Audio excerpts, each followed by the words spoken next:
In Genesis chapter 6, verse 19, the Lord ordered Noah to build an ark in which his family and, to quote the Lord, every living thing of all flesh would be saved from the flood. The flood destroyed the morally wrong creatures who lived on the land. The flood did not destroy creatures in the ark, but those in the surroundings. You know this is a common Bible story, but there is something you don't know about it. Hello and welcome back to the Abandoned Archaeologist again, the channel to learn all about ancient archaeological findings. Today we will discuss the hidden truth about Noah's Ark flood from the Bible. But before we begin, to get your attention, we have a question you can answer at the end of the video by watching it. Why was God angry and choose Noah? So write down your answer in the comments section and see if you got it right. In the Genesis flood story, Noah's Ark is the vessel through which God saves Noah, his family, and examples of all the world's animals from a global flood. The Genesis story is repeated with variations in the Quran, where the Ark appears as Safinat N and Al-Fuk. It is believed Noah is the 10th generation descendant of Adam.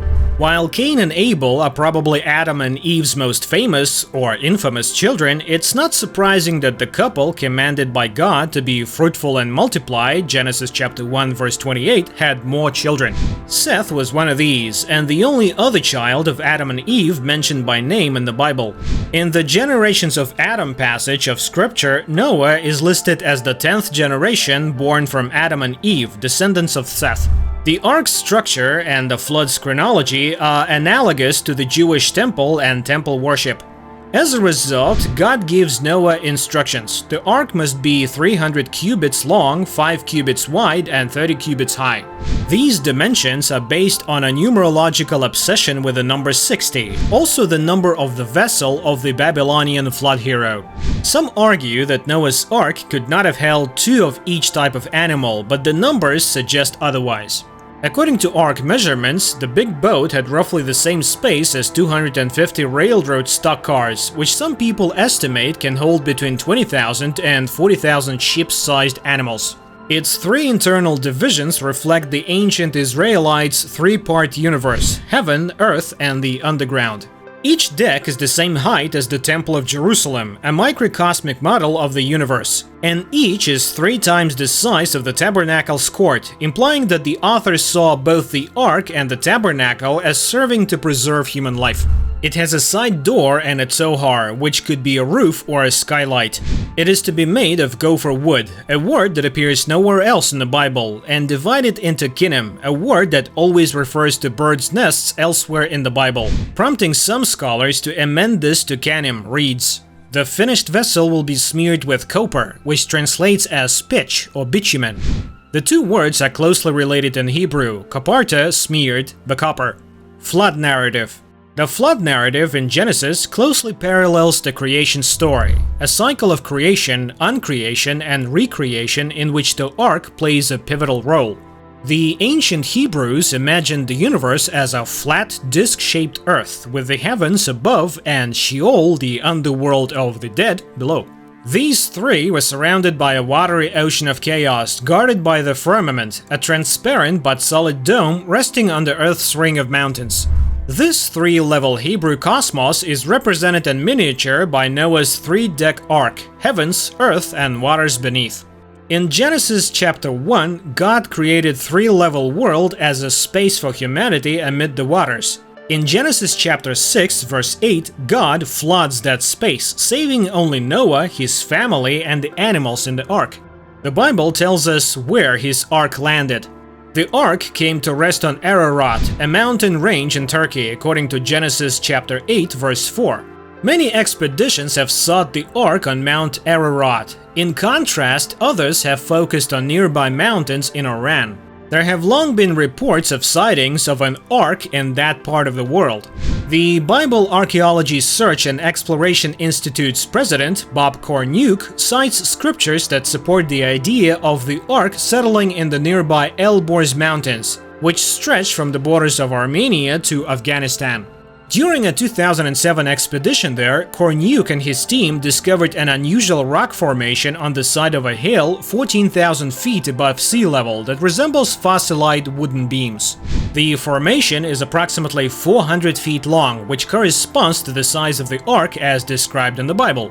Korniuk's team also discovered sea life around the object, including thousands of clams, implying that the object was once in the ocean. Religious views. Christianity. Peter's first epistle compared Noah's salvation by water to Christian salvation by baptism. Saint Hippolytus of Rome, died 235, attempted to demonstrate that the ark was a symbol of the Christ who was expected, claiming that the vessel's door was on the east side, the direction from which Christ would appear at the second coming, and that the bones of Adam, along with gold, frankincense, and myrrh, were brought aboard. Hippolytus furthermore stated that the ark floated to and fro in the four directions on the waters, making the sign of the cross, before eventually landing on Mount Cardu in the east, in the land of the sons of Raban, and the Orientals call it Mount Gadash, the Armenians call it Ararat. Rabbinic Judaism. According to the Talmudic tractates Sanhedrin, Avodah Zarah, and Zevahim, Noah attempted to warn his neighbors of the impending flood while building the ark, but was ignored and mocked. God sent lions and other ferocious animals to protect Noah and his family from the wicked, who attempted to keep them from entering the ark. According to Sanhedrin 108b, Noah was engaged in feeding and caring for the animals both day and night, and the animals were the best of their kind and behaved with the utmost goodness. According to one tradition, refuse was stored on the bottom deck of the ark, humans and clean beasts on the second, and unclean animals and birds on the top. A different interpretation described the refuse as being stored on the topmost deck, from which it was shoveled into the sea through a trapdoor. The light was provided by precious stones as bright as the noon sun, and God ensured that the food remained fresh. Islam. Surah chapter 29 verse 15 of the Quran refers to the ark as a safina, an ordinary ship, and Surah chapter 54 verse 13 describes the ark as a thing of board and nails. A contemporary of Muhammad, Abdullah ibn Abbas, wrote that Noah was unsure about the shape of the ark and that Allah revealed to him that it was to be shaped like a bird's belly and made of teak wood.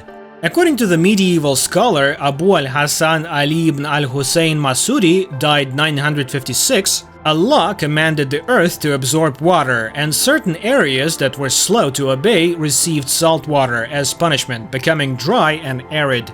The water that was not absorbed formed the seas, preserving the floodwaters. Masudi claims that the ark set out from Kufa in central Iraq and sailed to Mecca, circumnavigating the Kaaba before arriving at Mount Judi, which is mentioned in Surah chapter 11 verse 44 as its final resting place. According to Abdallah ibn Umar al-Baldawi, the first of Ark's three levels housed wild and domesticated animals, the second human beings, and the third birds. Each plank bore the name of a prophet.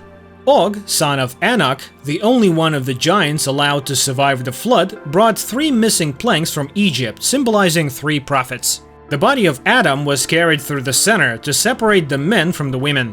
What do you think about Noah's Ark? What are your thoughts about Noah's Ark being able to hold two of each kind of animal? Also, the answer to our question is that God was angry because humans were hurting each other, and he chose Noah because he was the only good man. Comment your thoughts below and subscribe for more such uploads.